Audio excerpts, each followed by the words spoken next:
सदी का सबसे भयावह रेल हादसा कहा जा रहा है और आज भी सरकार की तरफ से सिर्फ और सिर्फ ध्यान भटकाने का काम किया जा रहा है। लेकिन कुछ बोलने से पहले कुछ आंकड़े आपके सामने रखने जरूरी है और क्या कोशिशें चल रही हैं उसके बारे में बात करनी चाहिए। भारतीय रेल रोजाना करीब 2 करोड़ 20 लाख लोगों को अपने गंतव्य तक पहुंचाती है। मतलब ऑस्ट्रेलिया की पूरी आबादी इस देश की रेल पटरियों पर रोज होती है। पर ऐसे लोगों के सफर की सुरक्षा की चिंता करने के बजाय आज सरकार क्या कर रही है? कहानियां गढ़ रही है, साजिश रचने की थ्योरियां बता रही है, एक इंद्रजाल बनाने की कोशिश की जा रही है। 288 लोग मतलब 300 करीब लोगों की जान चली गई है और आज भी इस सवाल का जवाब नहीं है कि इन मौतों का जिम्मेदार कौन है। और रेल से कौन सफर करता है? रेल से इस देश का आम आदमी सफर करता है। तो जब कल हम और आप या आपके परिजन, आपका परिवार, आपके मित्र, इस देश के लोग जब रेलगाड़ी में बैठेंगे तो ये याद रखिएगा, आप ये सफर अपने रिस्क पर कर रहे हैं क्योंकि सरकार की कोई जिम्मेदारी नहीं है। कहा नैतिकता लेकर नैतिक जिम्मेदारी का वहन करते हुए सरकार को और इनके मंत्री को इस्तीफा देना चाहिए और कहा नई नई थ्योरी, एक इंद्रजाल रच दिया गया है, डेलिबरेट इंटरफेरेंस, मतलब जानबूझकर हस्तक्षेप किया गया इसलिए ट्रेन डिरेल हो गई। और अब सीबीआई को जांच सौंपी जाएगी। लेकिन अगर यह दुर्भाग्यपूर्ण नहीं होता तो शायद हास्यास्पद होता कि जब अभी राहत का, बचाव का कार्य चल ही रहा था तो एक मालगाड़ी भी वहीं पर डिरेल हो जाती है। तो यह भी साजिश थी, यह भी नेहरू जी की गलती थी, यह भी कांग्रेस की सरकारों की गलती थी कि अभी राहत कार्य चल रहा है और वहां पर एक ट्रेन और डिरेल हो जाती है। जवाबदेही का जा नहीं है इस सरकार में। अब सीबीआई को जांच सौंपी गई है और सवाल आज यह है कि क्या सीबीआई और एनआईए जैसी एजेंसीज वाकई में कुछ कर पाएंगी? क्योंकि मैं आपके सामने यह बताना चाहती हूं कि 2016 में कानपुर में एक बड़ा रेल हादसा हुआ था।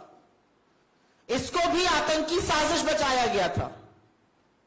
एनआईए को केस सौंपा गया, रेल मंत्रालय ने चिट्ठी लिखी होम मिनिस्ट्री को, एनआईए को केस सौंपा गया। कानपुर के रेल हादसे की बात कर रही हूं, 152 लोगों की मौत हुई थी। 2017 में कुनेरू आंध्र प्रदेश में रेल डिरेलमेंट हुआ, बड़ा हादसा हुआ, 40 लोगों की मौत हुई। तुरंत बजाय जिम्मेदारी तय करने के, जवाबदेही तय करने के, जांच एनआईए को, नेशनल इन्वेस्टिगेटिव एजेंसी को सौंप दी गई। 7 साल हो गए हादसे के और आज एनआईए एक तय हो कि यह साजिश थी और सरकार की और सिस्टम की विफलता के कारण यह एक्सीडेंट नहीं हुए थे। 7 साल बाद भी चार्जशीट दायर नहीं हुई है। मतलब करीब करीब 200 लोगों की मौत रेलवे ट्रैक पर डिरेलमेंट से हो गई। उसका जिम्मेदार कौन है यह नहीं पता है।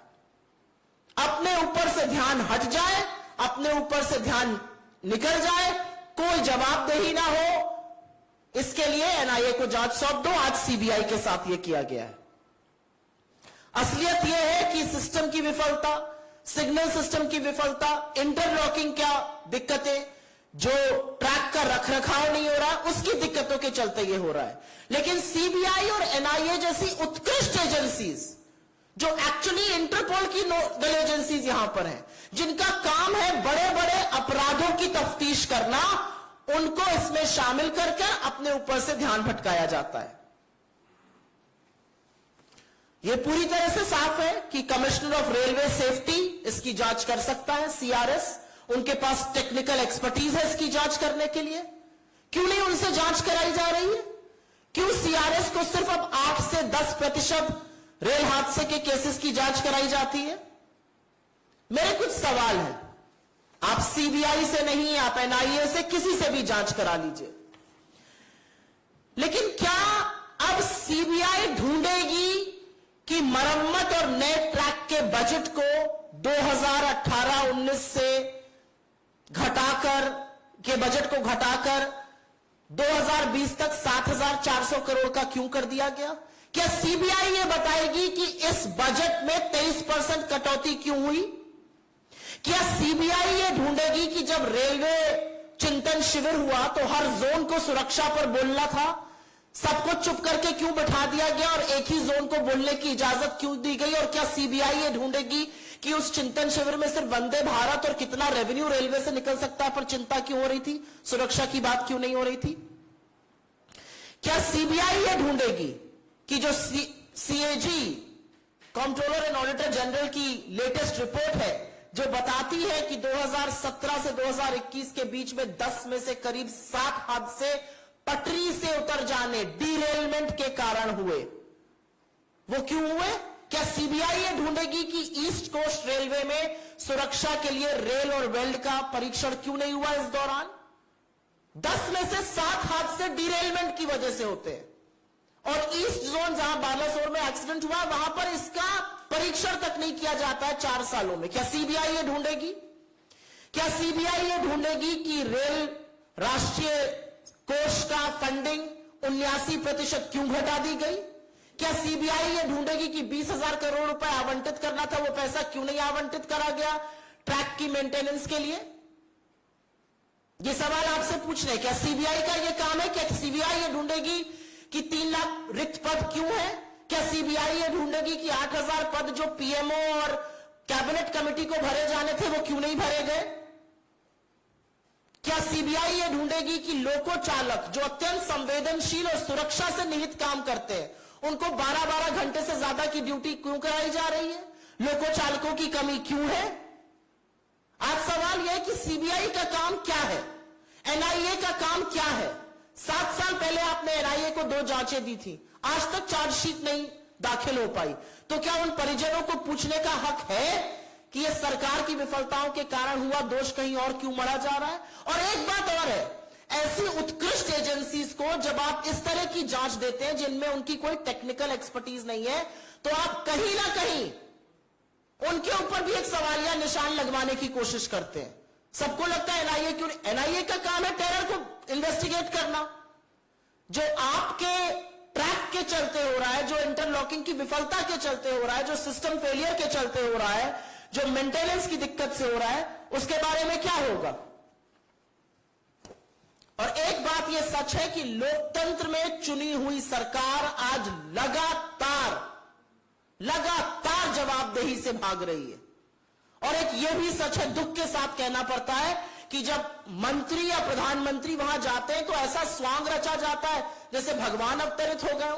अरे उनका काम है, चुने हुए प्रधानमंत्री है, रेल मंत्री है, अगर वो जहां पर 300 लोगों की मौत हो गई करीब करीब, उस हादसे की जगह पर नहीं जाएंगे तो क्या करेंगे? यह अलग बात है कि वहां कूलर लगा हुआ है, यह अलग बात है कि शव गाजर मूली की तरह डंपर में फेंके जा रहे हैं और उनके लिए तोसक तकिया लगाकर इंतजाम किया गया है।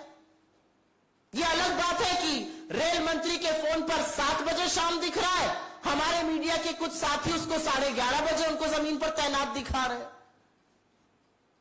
तो चुनी हुई सरकार को जब जब कटघरे में आप खड़ा करते हैं तो हमेशा ध्यान भटकाया जाता है। और इसीलिए हम सिर्फ और सिर्फ एक बात कह रहे हैं कि जांच जो है वो टेक्निकल एक्सपर्टीज के जो लोग हैं उनसे कराई जानी चाहिए और जवाबदेही तय होनी पड़ेगी कि क्यों नहीं ट्रैक मेंटेन किए जा रहे हैं, क्यों भारतीय रेलवे जो करीब 2 करोड़ 20 लाख लोगों को रोज अपने गंतव्य पे पहुंचाता है, आज लोगों को रेलगाड़ी में बैठने से डर लग रहा है। अगर इन सवालों का जवाब सरकार नहीं देगी तो क्या सीबीआई और एनआईए जैसी एजेंसीज देंगी जिनके पास ना टेक्निकल एक्सपर्टीज है?